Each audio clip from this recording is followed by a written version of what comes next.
It was 2 a.m., and I was sitting alone in a diner with blood on my shirt and knuckles sore from punching the steering wheel. The waitress kept glancing over, as if she wanted to ask if I was okay, but she thought better of it. Maybe it was the look on my face or the way I was gripping that coffee mug so hard my hand was shaking. I wasn't in the mood to talk about anything. I stared at the ceiling, watching the fluorescent light flicker, half hoping it would burn out and leave me in the dark. Darkness would have suited me just fine at that moment. I'd driven aimlessly after what happened, just needed to go somewhere, anywhere, to process what I'd seen. I'd wound up in that diner, still reeling from the shock. You'd think I'd have seen it coming. They say you can sense when something's wrong, that some instinct kicks in and warns you. But this?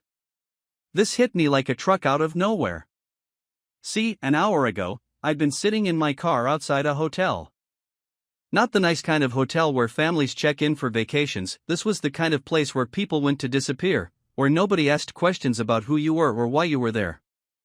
I'd seen Sarah's car parked out front, but she wasn't alone. No, she was with someone else, some guy I didn't recognize. It was pouring rain, the kind of downpour where you could barely see 3 feet ahead. I didn't care. I sat there, headlights off, watching through the wipers as they walked toward the entrance. They didn't touch, but they walked close, leaning into each other, their heads ducked low, talking in a way that told me everything I needed to know. It felt like I was watching some nightmare unfold, except there was no waking up from this one. I don't know what made me follow them. Some irrational part of me needed proof, even though I already had all the evidence I needed. I parked around the corner, cut the engine, and tried to keep calm, but my hands were shaking. I could hear my pulse pounding in my ears, and it felt like I was suffocating. They were just ahead of me as they reached the hotel doors. Sarah glanced over her shoulder, almost like she knew someone was watching, and for a split second, I thought she saw me. But she turned back, laughing at something he said, and disappeared inside. I stood there in the rain, fists clenched so tight I could feel my nails digging into my palms. Part of me wanted to storm in, to grab that guy by the collar and throw him out the door. But another part of me, the part that was too stunned to move, just watched. I felt like I was in someone else's body, standing there frozen, staring at the entrance long after they'd gone inside. When I finally got back in my car, I couldn't remember how I'd gotten there, or how long I'd been standing in the rain. All I knew was that the life I'd thought was rock solid had shattered in one brutal instant, and now I was just another guy in a diner, drowning in coffee and disbelief, with no idea what I was supposed to do next. I sat in the diner, piecing it all together in my head, but it didn't make sense, not really. Sarah wasn't supposed to be like that, wasn't the kind of person to do whatever it was she was doing in a place like that. I wanted to believe there was some explanation, some reason that wasn't what it looked like. But deep down, I already knew the truth. And the worst part? I didn't even know who the guy was or how long this had been going on. I picked up my phone, opened up her contact, my thumb hovering over the call button. What was I even going to say? How was I supposed to start that conversation? Hey, Sarah, I just happened to see you walking into a hotel with another man. No, that wasn't how this was going to go. My hands were shaking, and I realized there was no way to have a normal conversation about this. I tossed the phone onto the table, my hands still trembling as I clenched my fists, trying to keep it together. The waitress dropped off another coffee without a word, glancing at me like she was reading the storm brewing in my head. I thought about asking her if she'd ever been cheated on, if she'd ever caught someone like this and just didn't know what to do. But what good would that do? I wasn't in the mood for small talk. I was trying to keep from flipping the table over in anger. I took a long drink from my coffee, trying to think, trying to come up with some plan, something that didn't end in me losing my mind. I paid the bill and left. I didn't even remember getting back in my car, but the next thing I knew, I was parked a block away from our house. Her car wasn't there yet. She should have been home, should have been back hours ago. The place was pitch dark, and I just sat there, wondering how she'd even explain this if she bothered to explain at all. Finally, around 3:30, I saw her headlights sweep up the driveway. I ducked low in my seat, watching as she got out of the car and headed up to the front door, moving quietly, like she was hoping I'd be asleep. She was still wearing the same clothes she'd left the house in, but she looked, different. Tired, like she'd spent the last few hours pretending to be someone she wasn't. I got out of the car and walked up behind her as she fumbled with the keys. She must have heard my footsteps because she froze, her back to me, then slowly turned around. Her face went pale the second she saw me, like I was the last person in the world she'd expected to see standing there. "Late night?" I asked, keeping my voice even, though I was barely holding it together. She didn't answer, just looked down, biting her lip. Her hands were still shaking, probably from the cold, but maybe from guilt too. I was done with the silence. "You gonna tell me what the hell's going on, or are you just gonna stand there?" Sarah shifted on her feet, looking anywhere but at me. "I don't know what you're talking about," she mumbled, her voice barely above a whisper. But she couldn't even meet my eyes, and that told me everything I needed to know. "You were at the hotel," I said flatly. "With some guy." The words came out harsher than I meant, but I didn't care. She deserved to hear it like it was, raw and real. I wanted her to feel the way I felt, shocked, hurt, betrayed. She flinched, then finally looked up, her eyes wide and pleading. "Mike, please, it's not what you think." "Don't lie to me," I shot back, feeling the anger boiling up. "I saw you, Sarah. I was there. I watched you walk into that place with him. So don't stand there and tell me it's not what I think, because I know exactly what I saw." She looked like she was about to cry, but I couldn't bring myself to care. Not after what she'd done. "I don't know what to say," she whispered, wrapping her arms around herself. "I messed up, Mike. I messed up." I laughed bitterly. "Messed up? That's what you call it?" I wanted to shake her, to make her understand what she'd done to me, to us. "This isn't some little mistake, Sarah. This isn't something you can just brush off and hope it goes away. You cheated. Do you even realize what that means?" She started crying, and maybe that would have made me feel sorry for her once. But not now. Now, it just felt pathetic, like she was trying to make herself the victim. "I'm sorry," she choked out, wiping at her eyes. "I didn't mean for it to happen. It just did. That's not good enough." My voice was cold, detached, like I was talking to a stranger. Maybe I was, in a way. The woman standing in front of me wasn't the woman I'd married, the woman I'd built a life with. This was someone else, someone I didn't know. "Who is he?" She hesitated, looking down again. "It doesn't matter," she whispered. "Of course it matters." I snapped, feeling the anger flare up again. "You don't just walk into a hotel with some random guy." "Who is he, Sarah?" She swallowed hard, and I could tell she was trying to work up the courage to answer. It's nobody. Just someone I met. It didn't mean anything, Mike. I swear." I laughed again, but it was a harsh, humorless sound. "Didn't mean anything?" I repeated. "That's what you're going with? You threw away everything we had for someone who didn't even mean anything to you?" She looked like she was about to protest, but then she stopped, deflating like all the fight had gone out of her. "I don't know what to say," she whispered, her voice barely audible. I never wanted to hurt you. Too late for that." I felt the words hit her like a slap, and for a second, I almost felt sorry for her. Almost. But then I remembered what she'd done, and the sympathy disappeared. "You hurt me the second you walked into that hotel with him. You hurt me the second you decided that whatever you wanted with him was worth more than what we had. So don't stand there and tell me you didn't want to hurt me, because you did. You just didn't care." She covered her face with her hands, her shoulders shaking as she cried, but I didn't move. I just stood there, watching her, feeling nothing but anger and disappointment. "What do you want me to say?" she asked finally, looking up at me with red, swollen eyes. "What do you want me to do?" I shook my head. "I don't know, Sarah. I don't know if there's anything you can do. This isn't something you can fix with an apology. This isn't something you can just say sorry for and hope it goes away. You broke something, Sarah. You broke us. She took a shaky breath, looking down at her hands. I don't want to lose you, she whispered. I know I messed up, but I love you, Mike. I love our family. Do you? The question came out sharper than I intended, and she flinched. Because it doesn't seem like it, Sarah. It doesn't seem like you love me, or the kids, or anything we have. If you did, you wouldn't have done this.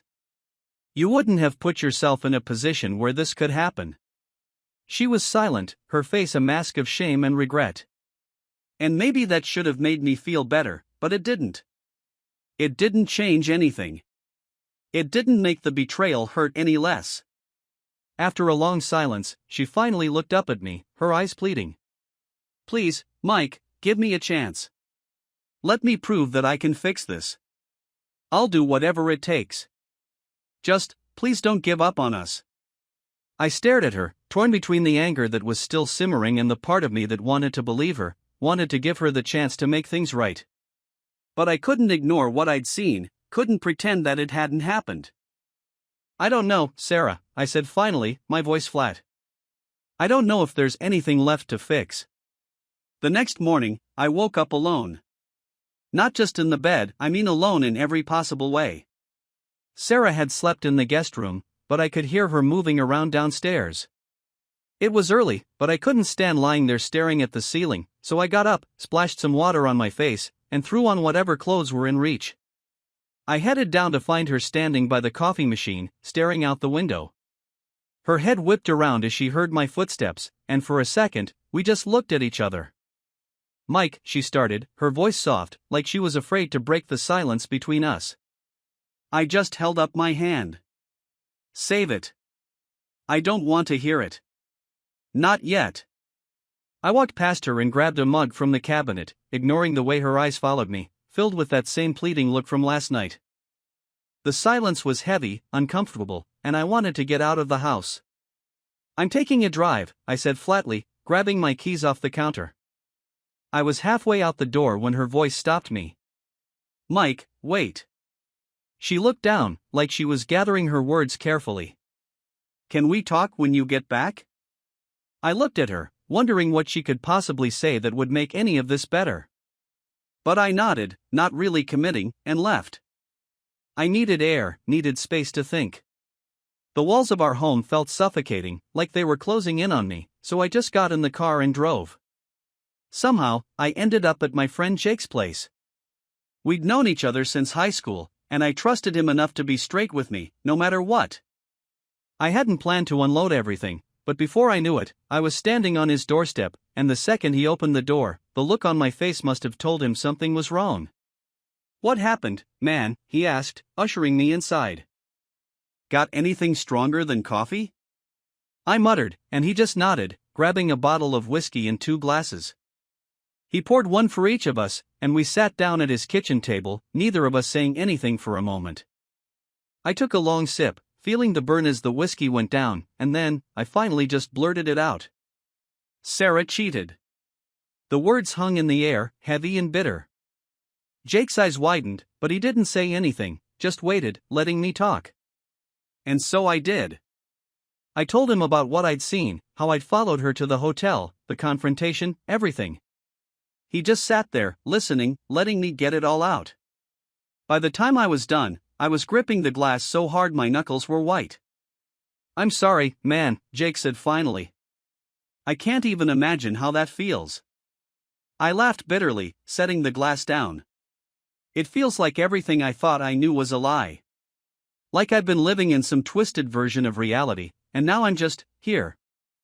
Stuck in this mess, with no idea what to do next. Jake nodded slowly. What does she say? She says she's sorry. She says it was a mistake. I scoffed, the words tasting sour in my mouth. But a mistake is forgetting to lock the door, not sneaking off to a hotel with someone else. He nodded, his face serious. You're right. But what are you going to do? I shook my head, not having an answer to that. I don't know. Part of me wants to just walk away, to be done with it. But I don't know if I can just throw it all away. I looked down at my hands, my voice barely a whisper. I thought we were solid, Jake. I thought we were, forever. Jake reached across the table, his hand on my shoulder. Look, man, whatever you decide, I've got your back. You need space, you need to crash here, whatever you need. Thanks, I said, meaning it. I stayed there for a few more hours, just talking, venting, letting it all out. It helped, a little. But eventually, I knew I had to go back. I couldn't hide at Jake's forever.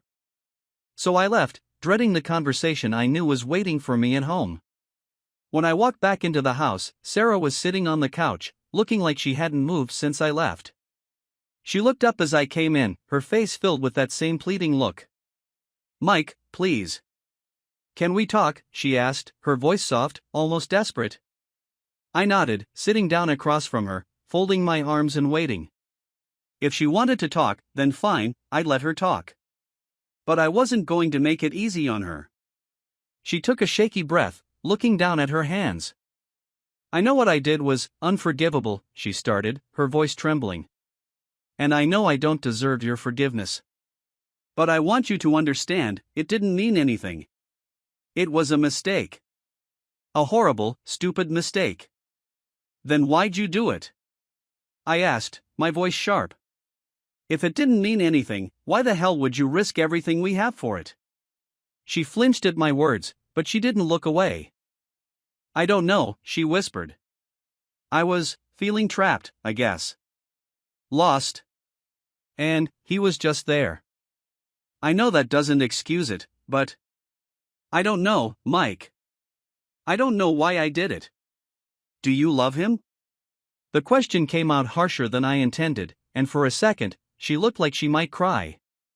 No, she said quickly. I don't love him. I love you, Mike. I love you, and the kids, and our life. I don't know why I did what I did, but I do know that I don't want to lose you. I looked away, my jaw clenched. Funny way of showing it, I muttered. You say you don't want to lose me, but you were willing to risk it all for, what, a few minutes of excitement? She looked down, biting her lip. I know. I know it doesn't make sense. I know I messed up, in the worst way possible. But, please, Mike. Let me try to fix this. Let me try to make it right. How? I shot back, my voice cold. How do you expect to make this right, Sarah? You can't just erase what you did. She looked at me, desperation in her eyes. I know I can't erase it. But I want to try to make it up to you. I'll do anything, Mike. Therapy, counseling, whatever it takes. Just, please. Give me a chance. I laughed bitterly, shaking my head. Counseling? Therapy? You think talking to some stranger about this is going to make it better? She didn't answer, just looked down, her hands twisting in her lap. I could see the guilt written all over her face, and maybe a part of me wanted to believe her, wanted to believe that this was just a stupid, one-time thing. But I couldn't get past what I'd seen, couldn't forget the look on her face as she'd walked into that hotel with him. What do you want me to say? She asked finally, her voice barely above a whisper. What do you want me to do? I don't know, Sarah, I replied, my voice flat. I don't know if there's anything you can do. You can't just fix this with a few apologies and promises. You broke something, and I don't know if it can be fixed. She looked at me, her eyes filled with a desperation that almost made me feel sorry for her. Almost. But I couldn't let myself go there. Not yet. Please, Mike, she whispered, reaching out to touch my hand. Please, just give me a chance. Let me try to make it right. I stared at her hand on mine, feeling the familiar warmth, the softness of her skin. But it felt different now, tainted, like it didn't belong to me anymore. Slowly, I pulled my hand away, looking her straight in the eyes. I don't know if I can, I said quietly. I don't know if I can ever trust you again. Her face crumpled, and she covered her mouth, trying to stifle the sob that escaped. I looked away, feeling a twisted sense of satisfaction at seeing her hurt. But that satisfaction was quickly replaced by a hollow emptiness, a realization that nothing would ever be the same. "I think you should stay at your sister's place for a while," I said finally, my voice cold and detached. "Give me some space to figure things out." She looked at me, her eyes wide with shock. You want me to leave?" "I need space, Sarah," I said firmly. "And I think you need to figure out what you really want. Maybe some time apart will help us both." She nodded slowly, looking down. "Okay. If that's what you want." "It's not about what I want," I replied, my voice tight with emotion. "It's about what you did. And right now, I can't even look at you." She swallowed hard, nodding again. I'll go pack a bag." She disappeared up the stairs, and I sat there, staring at the wall, feeling a strange mixture of relief and regret. I told her to leave, but a part of me wanted her to stay, to fight for us, to prove that this wasn't the end. But another part of me was glad to see her go, to have the space I needed to figure out what I was going to do next. When she came back down, she had a small bag slung over her shoulder, her face pale and tear-streaked. She looked at me one last time, as if waiting for me to say something, to stop her. But I didn't. I just nodded, watching as she walked out the door, leaving me alone in the silence of our shattered life. After she left, I sat in silence for a while, letting everything sink in. The house felt different, empty, almost like it wasn't mine anymore. I walked through the rooms, looking at everything we'd built together. Pictures of us with the kids, the marks on the wall where we'd measured their heights over the years, the toys scattered around from yesterday. The evidence of a life I'd thought was real. Now, I wasn't so sure. I'd spent years building something with Sarah, investing everything I had in this life, this family, only to have it shattered by her choices. And sitting there, alone in the quiet of my own home, I felt a surge of anger, stronger than anything I'd felt since that night at the hotel. She'd taken everything we'd built and torn it apart. And she didn't even have the decency to admit it fully, to own what she'd done. Instead, she threw out the typical excuses, the mistake talk, as if it were some accident she'd tripped into. But this wasn't an accident. It was a betrayal, plain and simple. I knew I couldn't just sit there and let this be the story of my life. I wasn't going to be the guy everyone whispered about, the one whose wife messed up and got forgiven because he didn't have the backbone to stand up for himself. I couldn't just take her back, pretending like nothing happened. No, she had to feel the consequences. She had to understand exactly what she'd done to me, to us, to this family. So I made a decision: if she could destroy everything without a second thought, then I could dismantle it too, piece by piece. But on my terms. The next day, I started to put a plan together. I called up a lawyer, the best divorce attorney I could find in town. I wasn't interested in a drawn-out battle, but I wanted to be prepared. I knew that if this came to a fight, I had to be ready for anything. I made an appointment to meet him, to go over everything, and spent the day gathering every document, every piece of financial information I could find. The lawyer, Anderson, was a no-nonsense type, a guy who didn't mince words. He took one look at the mess in front of him and didn't offer any fake sympathy. He just nodded, looked over the paperwork, and started outlining options. "We'll make sure you're protected," he said, eyeing me with a critical look. "But if you want this to be fast, you need to be prepared to make some hard choices." "Hard choices?" I asked, leaning back in my chair. "Like what?" "Well," he said, flipping through the paperwork, "first, the house. If you want to make a clean break, you may have to consider selling it. Splitting assets like this can get messy. There's also custody. If you're serious about keeping full custody, we'll need to document her behavior, build a solid case that shows she's the one who's compromised the family." I felt a tightness in my chest at the thought of the kids. They were still so young, still innocent in all of this, and the idea of dragging them through a battle between us made me sick. But I couldn't ignore what she'd done, couldn't pretend that it was somehow fixable. This wasn't just a blip, it was a crack in the foundation. And if I wanted any kind of stable future for my kids, I couldn't let her back into their lives without consequences. "What about her job?" I asked, hesitating a little. Sarah worked for a high-end real estate agency, and her reputation was everything. I wasn't sure if it mattered to me whether or not her personal life spilled into her career, but it was hard to ignore the fact that she'd used her networking as a cover for this whole mess. Anderson raised an eyebrow. Are you looking for a full-blown war? He asked, his tone neutral but slightly amused.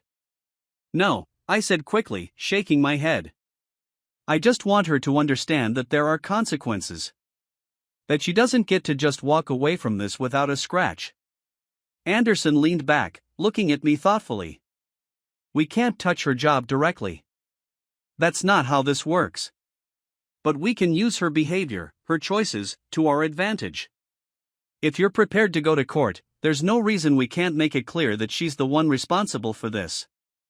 The meeting wrapped up, and I left the office with a pile of paperwork and a sense of grim determination. I had a plan now, a way forward that wasn't just sitting back and letting her call the shots. I spent the next few days putting everything in place, organizing every detail, lining up my defenses. I stopped sleeping, barely ate, and spent most of my time pacing around the house, trying to keep the anger from boiling over. And then, like clockwork, Sarah started texting me.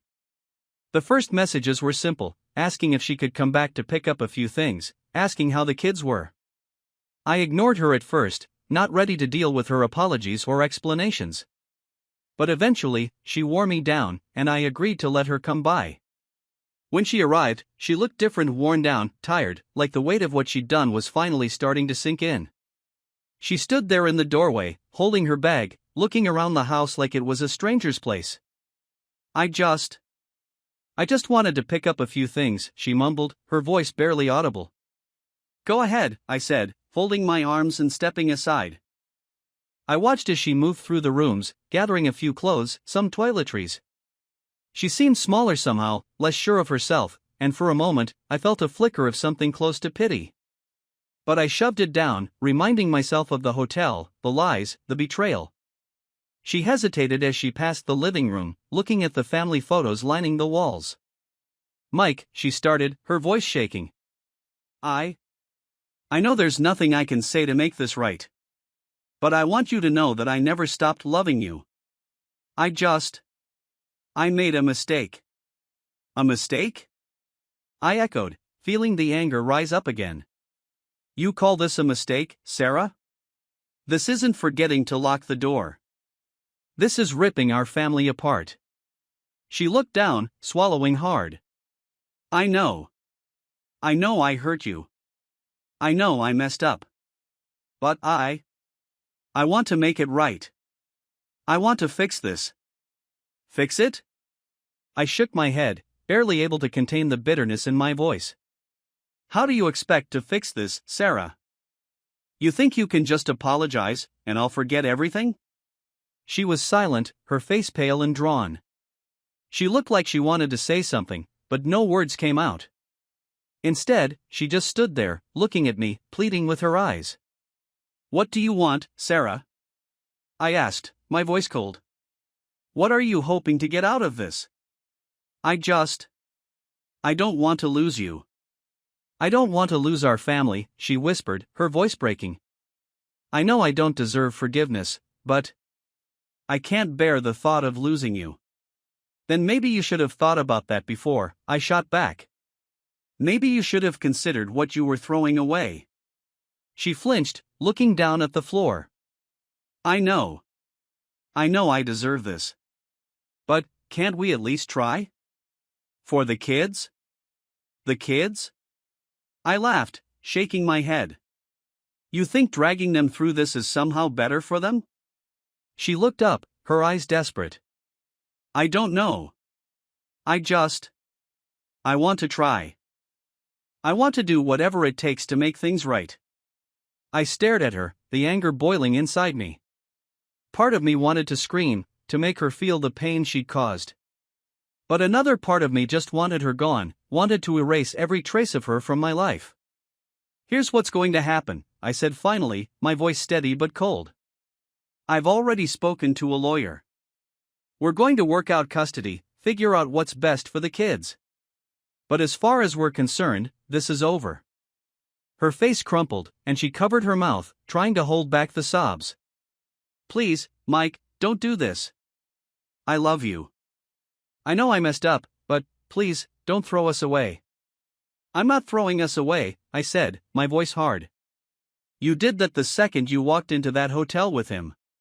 She shook her head, tears streaming down her face. It was a mistake, Mike. It was a stupid, horrible mistake. But I'll do anything to make it right. I looked at her, feeling a strange mixture of anger and pity. Then let me go. If you really want to make things right, let me move on. She was silent, her face a mask of devastation. Finally, she nodded, wiping her tears away. If that's what you want, she whispered. It's what I need, I replied, my voice firm. For me, for the kids, it's time to move on. She looked at me, her eyes filled with sadness and regret.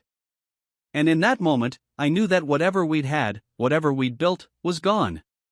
She gathered her things, walked out the door, and for the first time in a long time, I felt a strange sense of peace.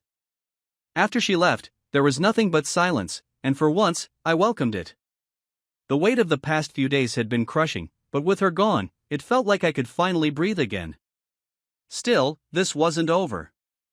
We had kids, shared property, a life that I had to untangle piece by piece. I sat down, looking over the files from my lawyer, everything I'd gathered to prepare for the divorce. I wasn't going to let her just walk away from this.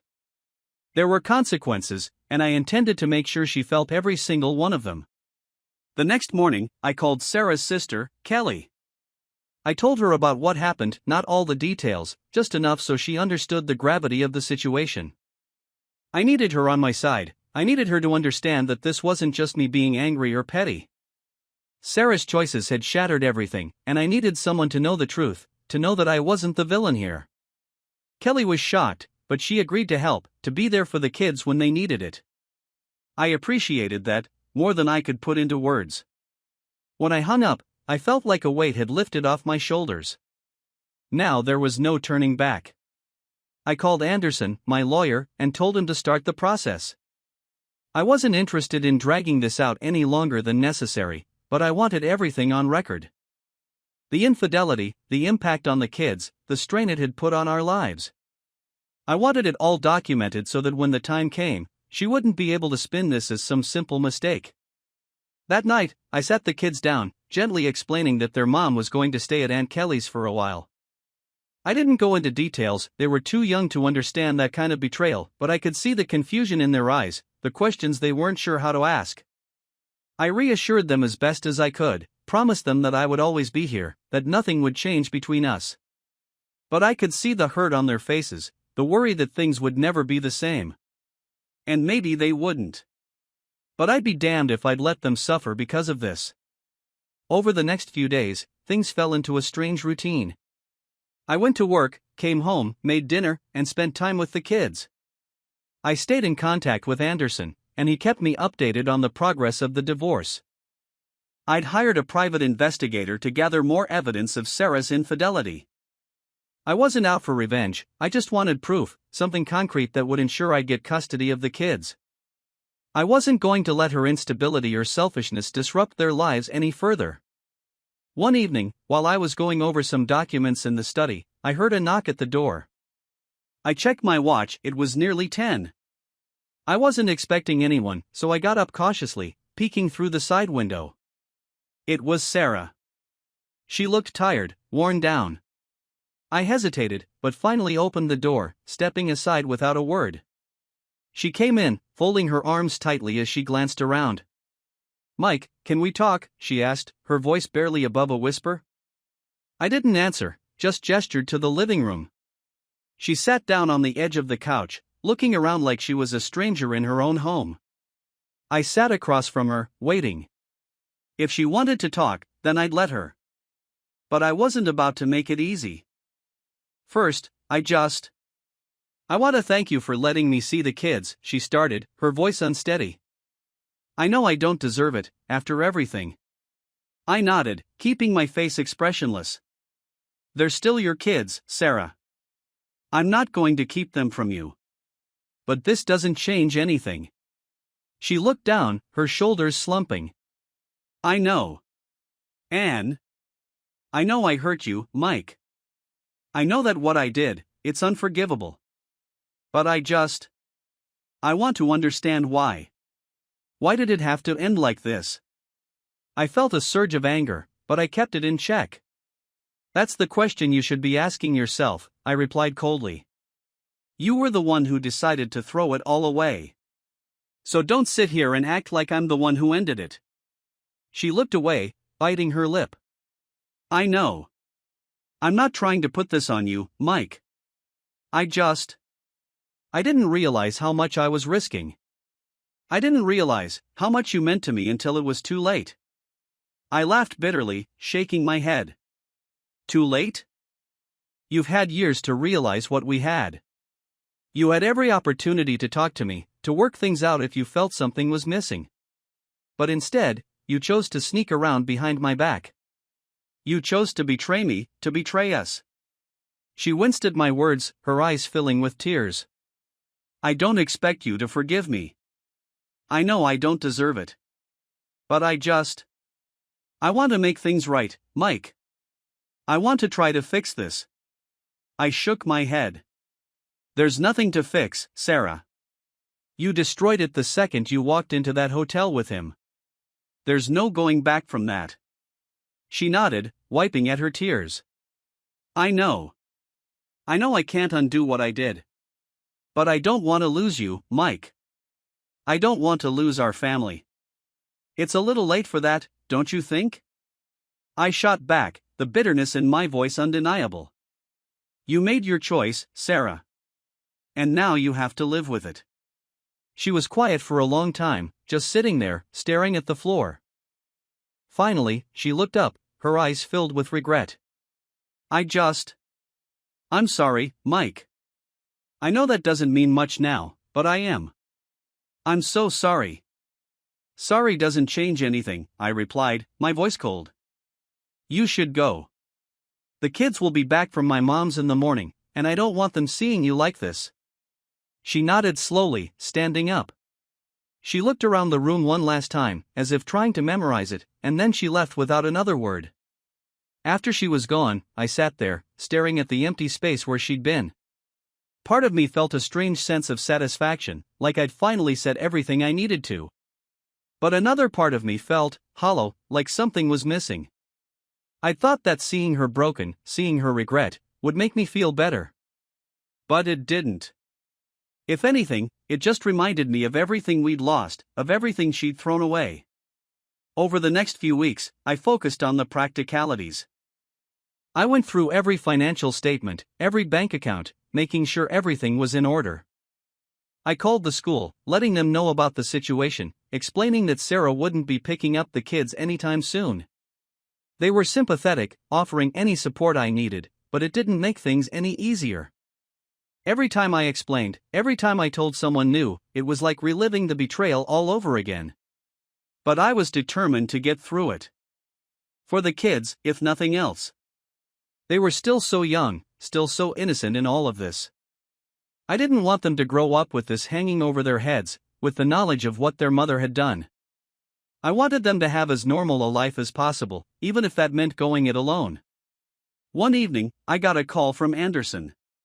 He just received a file from the private investigator, and he wanted me to come by to discuss it. I agreed, setting up a meeting for the next morning. I had a feeling that whatever was in that file, it wasn't going to make things easier. But I needed to know. I needed the full story, no matter how much it hurt. The next morning, I walked into Anderson's office, feeling a sense of dread settle in the pit of my stomach. He was waiting for me, a thick file sitting on his desk. He gestured for me to sit, and I took a seat, bracing myself. Anderson flipped open the file, pulling out a few photos, some emails, a series of text message transcripts. He laid them out in front of me, one by one, giving me time to take it all in. The pictures were grainy, but unmistakable. Sarah and him in different places, the hotel, a restaurant, even in our own neighborhood, walking together, laughing like they didn't have a care in the world. The text messages were worse. They were filled with promises, plans, things she'd never shared with me. She'd been talking about a future with this man, telling him things she hadn't told me in years. And all the while, she'd been coming home, lying to my face, pretending like everything was fine. Anderson looked at me, his expression grim. "This is strong evidence," he said quietly. "It'll help your case, especially for custody." "But I know it's not easy to see." I nodded, swallowing hard. "Thanks, Anderson. I needed to know." He reached out, squeezing my shoulder. "Take your time, Mike. This isn't something you get over in a day. But you'll get through it." I left his office with the file clutched in my hands, feeling a strange sense of finality. This was it. The truth, laid out in black and white. There was no going back, no room for doubts or second thoughts. Sarah had made her choices, and now I had to make mine. When I got home, I sat down at the kitchen table, staring at the file, at the evidence of everything I'd lost. And as I sat there, a calm settled over me. I knew what I had to do.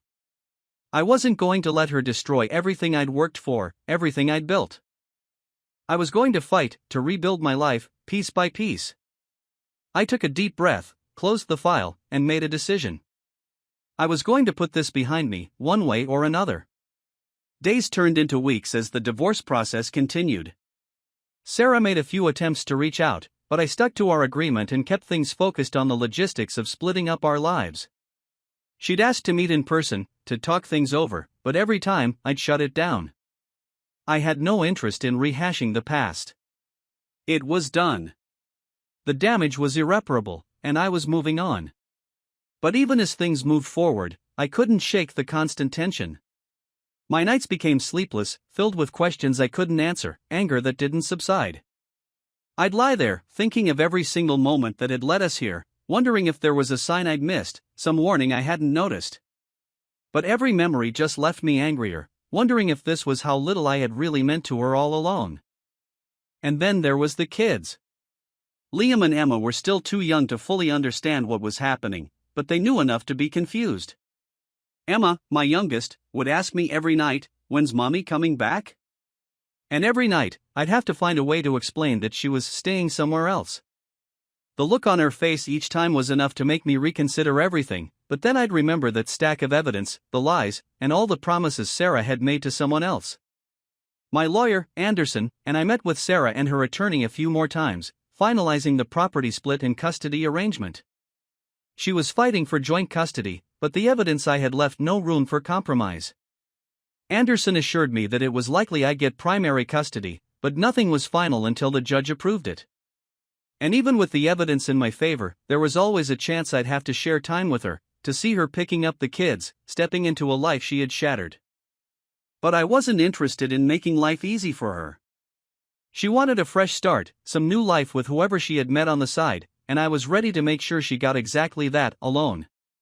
The idea of her trying to act like a doting mother in the courtroom, presenting herself as someone stable and trustworthy, made me sick. The person who walked out on us didn't get to pretend like nothing had changed. One afternoon, as I was finishing up paperwork in Anderson's office, he mentioned a new development. "Sarah's lawyer is going to request mediation," he said, flipping through some files. "Mediation?" I asked, feeling a wave of irritation. "Why now? We're almost done." He nodded. "It's common. When one side feels they're losing the battle, they'll try to settle things outside of court to avoid further damage." He glanced up, studying my expression. "It's an attempt to soften the blow." If I had to guess, her lawyer's pushing her to make peace, hoping it'll look better for her in front of a judge. I thought about it, the idea of sitting in a room with her, forced to listen to her try and explain why I should go easy on her. "So what do I do?" I asked, already feeling the answer coming. "Go," he said simply. "But you don't have to accept anything. Just be prepared to hear her side." Judges look favorably on clients willing to try mediation, especially when there are kids involved. I left Anderson's office feeling a renewed anger. Mediation wasn't about healing or compromise, it was about salvaging her image. Sarah wanted me to go easy, to forgive and forget, to let her hold on to a sliver of her reputation. But I knew her. She didn't regret what she did, she regretted that I'd found out. 2 days later, we met at the mediation office, a plain building in a nondescript part of town. I walked into the room, sitting across from her at a long table with the mediator between us. She looked different, worn down and pale, like she hadn't slept in days. Part of me was almost surprised by how broken she seemed. But the other part, the part that remembered every lie, every quiet excuse, was indifferent. The mediator, an older woman with a steady gaze, explained the process. "We're here to find a middle ground," she said, looking between us. "To reach a compromise that best serves the interests of the children." I nodded, waiting for Sarah to make her move. She glanced at me, then looked down, her voice soft as she spoke. I want to do what's best for Liam and Emma. They need both of us, Mike. They need stability, love." I scoffed, unable to hold back. "Stability? That's what you're worried about now?" My words came out sharper than I'd intended, but I didn't care. She'd thrown away that stability without a second thought. "You made your choices, Sarah. You chose your stability." She swallowed, her eyes fixed on the table. "I know," she whispered. "I know I messed up. I know I ruined things, and I don't expect forgiveness. But the kids, they deserve both of us. They deserve a parent they can trust," I replied evenly. "Not someone who disappears when things get complicated." The mediator cleared her throat, trying to steer the conversation back to neutral ground.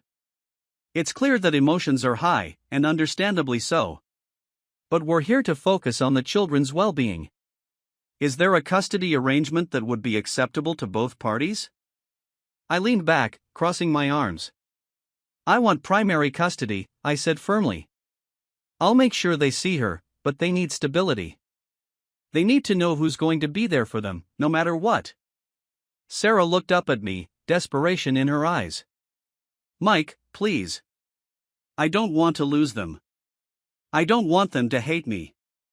The mediator watched us both, her expression carefully neutral. "Mr. Anderson's proposal of primary custody with visitation rights is not uncommon in cases like this," she said slowly.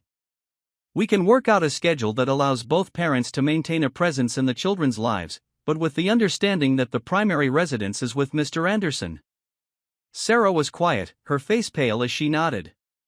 She knew it was her best option, that pushing for joint custody would only drag things out, risk making her look even worse in front of a judge. I'll agree to that," she said quietly, her voice barely audible. The rest of the meeting passed in a blur, with the mediator outlining details, setting up a visitation schedule. I sat there, barely listening, my mind focused on the fact that this was finally coming to an end. Every word, every agreement brought me one step closer to freedom, to a life without her shadow looming over me. When the session ended, I left without a word, walking out of the building without looking back. But as I got to my car, I heard her footsteps behind me. I turned to see her standing there, her face pale, eyes rimmed with tears. "Mike, wait," she said softly, her voice trembling. I need to say something." I held up a hand, stopping her. "Don't," I said sharply. "Whatever you're about to say, I don't need to hear it." She looked down, biting her lip. "I know you hate me," she whispered. "And I understand. I deserve it. But I need you to know that I loved you, Mike. I still do." I shook my head, feeling the familiar anger rise up again. "You don't get to say that," I replied coldly. "You lost the right to say that the second you decided to lie to me." She nodded, wiping at her eyes. "I know. I wanted you to know." I looked at her one last time, taking in the face of the woman I'd once loved, the woman who'd been my partner, my friend. But now, all I saw was a stranger, someone who'd made choices I couldn't understand, choices that had destroyed everything we'd built. "Goodbye, Sarah," I said, turning and getting into my car. I didn't look back as I drove away, leaving her standing there, alone.